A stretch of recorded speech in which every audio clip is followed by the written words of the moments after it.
Bismillahirrahmanirrahim. Assalamualaikum warahmatullahi wabarakatuh. Waalaikumsalam warahmatullahi wabarakatuh.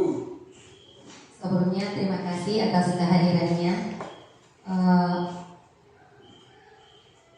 Pada hari ini kami dari CGP Angkatan 8 Kabupaten Pindrang, saya atas nama Nasrani Budin dan Ibu Mulyani akan mengadakan diseminasi berbagi budaya positif di sekolah kita ini. Adapun susunan acara, yang pertama itu pembukaan, yang kedua sepatah kata dari Ibu Kepala Sekolah, kemudian dilanjutkan oleh dengan materi oleh dua orang CGP Angkatan 8 Kabupaten Pindrang. Kita melangkah ke acara pertama, bukaan. Mari kita bersama-sama membuka acara ini dengan membaca basmalah. Bismillahirrahmanirrahim. Kemudian kita langsung saja melangkah ke acara kedua, yaitu sepatah kata dari Ibu Kepala Sekolah, Ibu Andi Nungke SPD MSI. Kepadanya disilakan.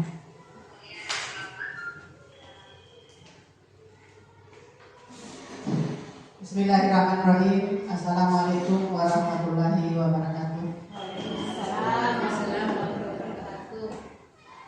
Pertama-tama marilah kita panjatkan puji syukur kehadirat Allah Subhanahu wa taala, di mana pada hari ini kita masih diberi kesempatan untuk berkumpul di tempat ini guna melaksanakan suatu kegiatannya guru calon penggerak Angkatan ke-8, yaitu diseminasi berbagi pemahaman budaya positif.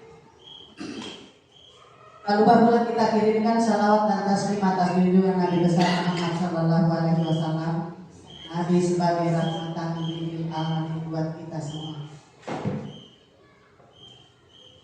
Dengan diadakannya acara seperti ini,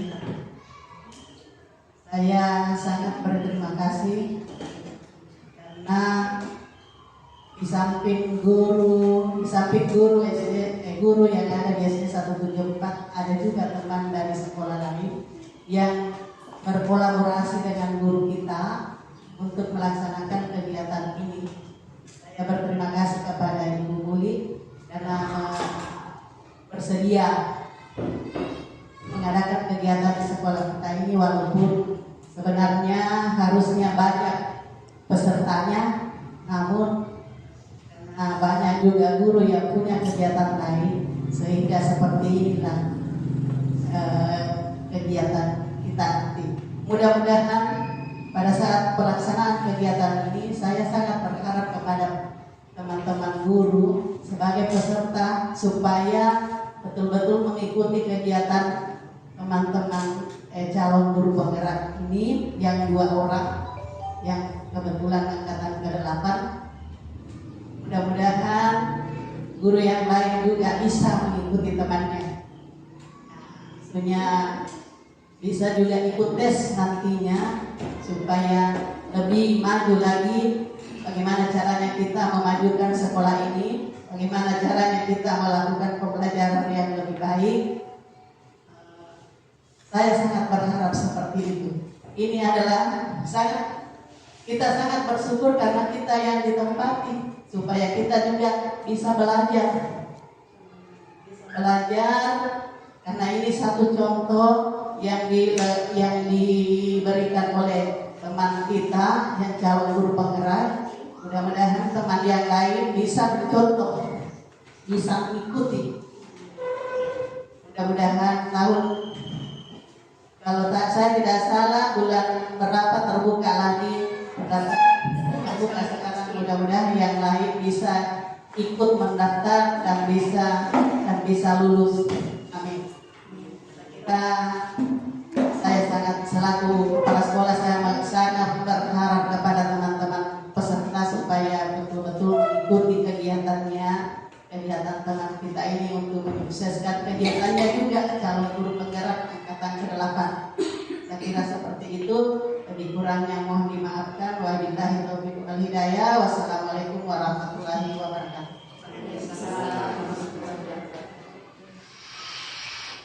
Demikianlah tadi sepatah kata dari Ibu Kepala Sekolah UPTS Negeri 174. Pada Ibu kami ucapkan banyak terima kasih. Jadi sebelum kita melangkah ke materi, sedikit kami sampaikan bahwa kami berdiri di sini bukan karena kami merasa bahwa diri kami pintar, tapi kami mohon yang kita lihat adalah isi dari materinya, jangan lihat orangnya. Jadi mungkin bisa kehidupan sehari-hari melihat oh seperti ini orangnya, sama aja dengan kita. Mungkin kalau masalah pengetahuan ilmu kita sama sederajat, tapi ada beberapa hal yang bisa kami bagikan dan itu akan kami bagikan di hari ini. Jadi jangan lihat orang yang memberikan materinya, memberikan pengetahuannya, tapi lihat isi yang ada di materinya. Saya kira itu. Jadi untuk pembukaan saya rasa cukup. Kita lanjut ke materi pertama.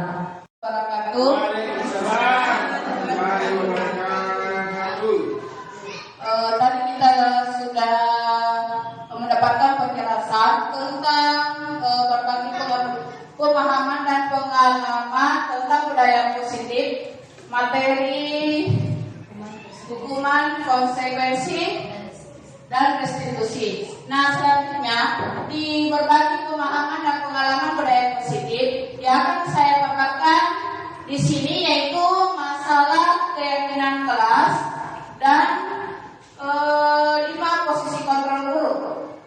Nah, kita perhatikan yang pertama mengenai keyakinan kelas. Nah, keyakinan kelas di sini adalah nilai-nilai kebajikan atau prinsip-prinsip universal yang disepakati bersama secara universal, lepas dari perbedaan agama, suku, negara, dan bahasa. Di sini juga ada menurut Gosen di tahun 1998 bahwa suatu keyakinan akan lebih memotivasi seseorang dari dalam. Seseorang akan lebih bersemangat untuk menjalankan keyakinannya daripada hanya sekedar mengikuti peraturan. Nah, selanjutnya di sini dikatakan mengapa keyakinan kelas? Mengapa bukan peraturan kelas saja? Apa kira-kira perbedaannya ini antara keyakinan dengan peraturan? Jadi kita akan lihat di sini yang mana itu peraturan, yang mana keyakinan. Nah, di sini juga kita lihat mengapa kita memiliki peraturan tentang menggunakan helm pada saat mengendarai kendaraan roda 2 atau motor. Untuk keamanan. Ya, jadi untuk keamanan, jangan sampai terjadi sesuatu bisa mengamankan ini bagian kepala. Ya, jadi kita memakai helm untuk menjamin keselamatan kita. Nah, selanjutnya, mengapa kita memiliki peraturan tentang penggunaan masker dan mencuci tangan setiap saat? Kesehatan, jangan sampai di luar sana kita ya, jadi pada saat kita mencuci tangan, setidaknya virus bisa hilang. Oke. Nah, di sini untuk mempertemukan keyakinan kelas, di sini dikatakan bahwa keyakinan kelas itu bersifat lebih abstrak daripada peraturan. Keyakinan kelas. Nah, keyakinan kelas berupa pernyataan-pernyataan universal. Pernyataan keyakinan kelas berupa kalimat positif. Tidak terlalu banyak, agak mudah diingat dan dipahami. Seluruh warga kelas sebaiknya ikut berkontribusi dalam pembuatannya dan bersedia meninjau kembali keyakinan kelas dari waktu ke waktu. Artinya dalam 1 tahun bisa juga atau cukup 1 semester kita bisa ubah lagi keyakinan kelas Pak. Kalau misalnya kita sudah evaluasi ada keyakinan kelas yang tidak sesuai dengan kondisi lingkungan, kondisi kelas kita masing-masing. Nah, selanjutnya di sini ini tadi peraturan perbedaannya. Jadi kalau misalnya di sini peraturannya, contoh, selalu kembalikan buku ke tempatnya. Nah, di keyakinan kelas itu merupakan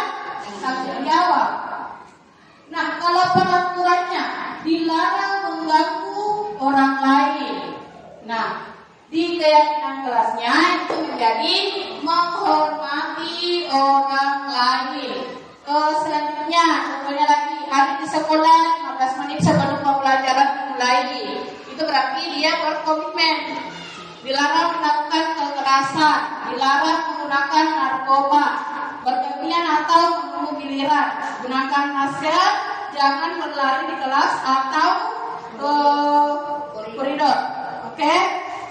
Selanjutnya, ini tadi contoh keyakinan kelas di kelas 1, artinya ini kelas awal dengan kelas tinggi. Nah, kalau di kelas 1, setiap anggota kelas perlu belajar.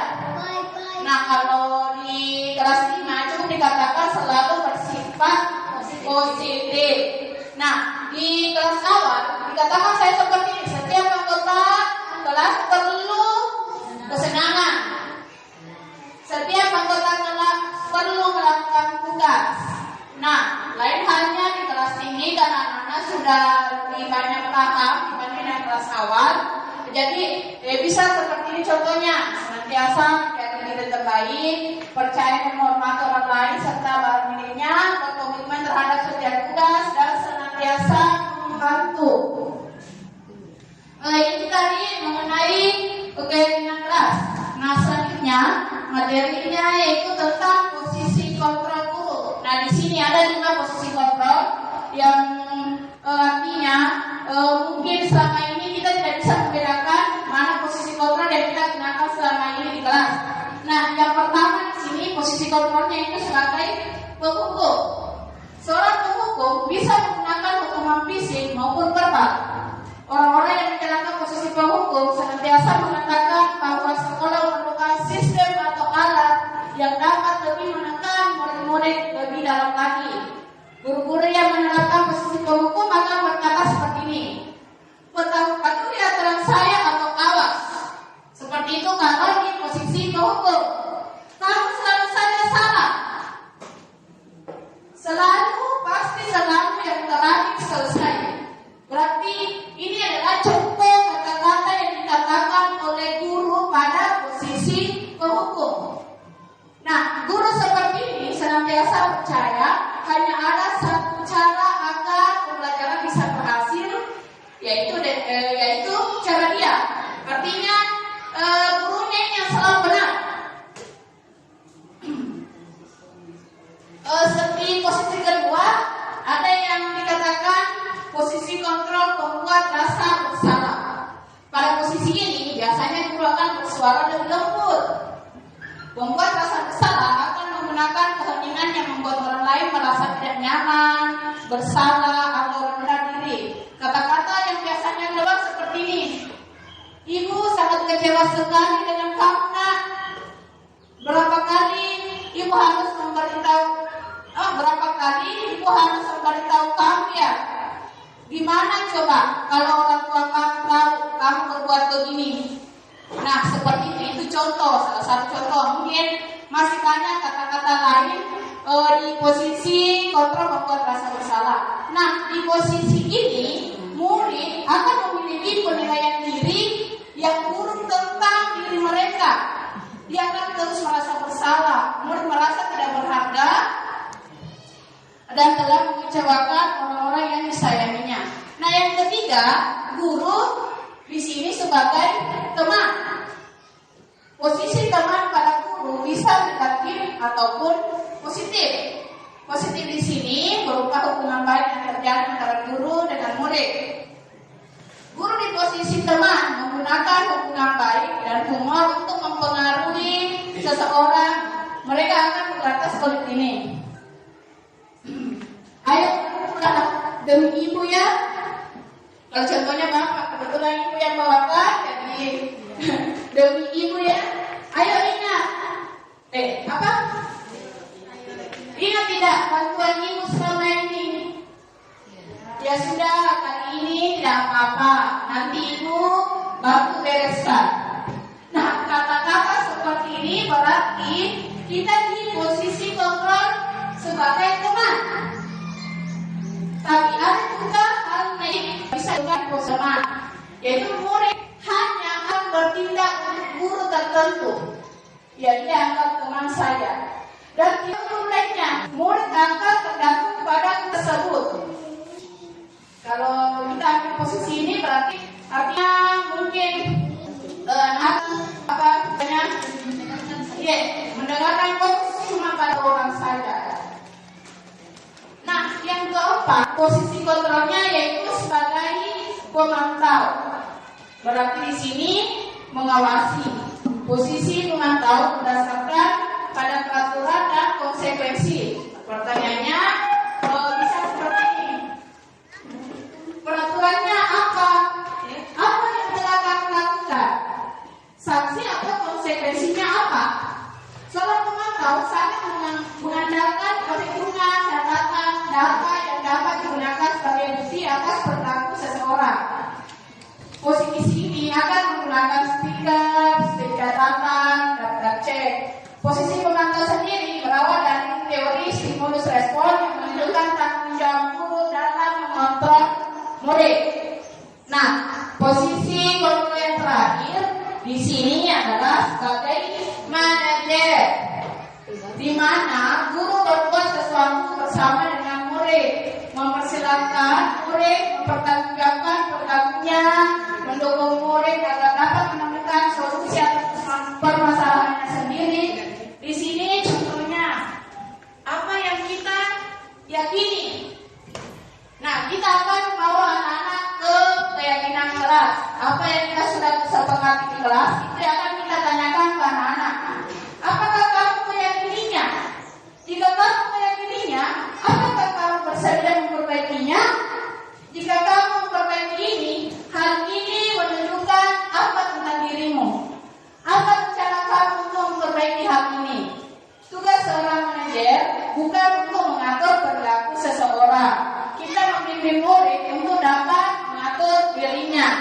Nah, dari kelima posisi kontrol ini, kira-kira posisi kontrol yang keberapa yang paling bisa mendukung proses pembelajaran kita di sekolah? Kelima, ya, sebagai manajer. Nah, ini tadi. Kalau di posisi kontrol di identitas dalamnya di sini penghukum membuat rasa bersalah. Nah ini guru berbuat menghati, menyakiti, menyindir. Guru berkata kalau kamu tidak melakukan saya akan. Nah itu hasilnya ini dendam, menyalahkan orang lain. Kalau di posisi penghukum, kalau di pembuat rasa bersalah seperti ini. Ya, nah kalau biasanya mulai dari teman, pemantau, manajer itu yang harusnya kita lakukan sebagai seorang guru. Nah, selanjutnya ya, kita akan lihat video.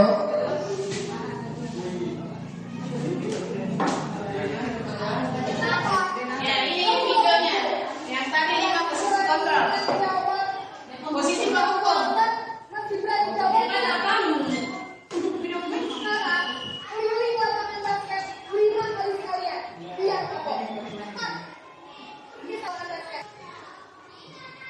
Itu tadi posisi penghukum. Biasanya berbicara tentang mengajar ini, menghadus, menunjuk dan mendidik. Hukuman bisa berupa fisik maupun psikis. Ibu dan bapak guru hebat. Jangan terjadi pada murid ketika guru berada pada posisi penghukum. Ada murid bahkan yang guru atau mata pelajaran yang diambil. Posisi pembuat merasa bersalah.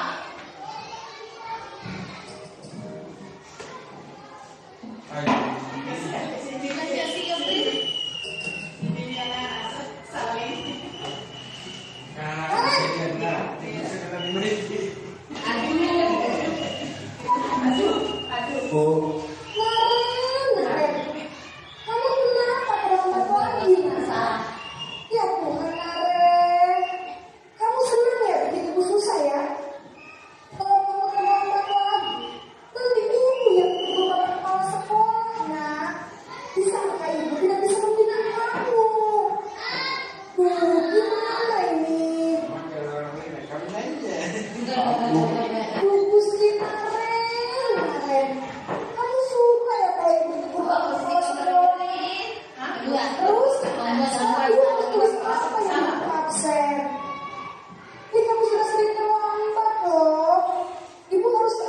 coba.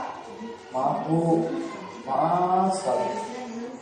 Ya sudah, dari tadi jangan berusaha lagi ya Kak ya. Ibu tidak akan kuat lagi kalau kamu gini terus. Bisa jantungan kalau ibu tegur bapak keras Pak. Ibu bisa jantungan. Keras. Maaf ya Bu, maaf sekali. Posisi pembuat rasa bersalah berbicara dengan nada lemah, cenderung lembut, namun kata-kata yang diutarakan membuat mulut rasa. Demikianlah tadi paparan materi yang dipaparkan oleh dua CGP tanggal 8 Kabupaten Pindrang. Kami berharap apa yang kami paparkan hari ini akan bermanfaat untuk kita semua, menjadi pembelajaran bagi kita ke depannya dalam menghadapi murid-murid kita.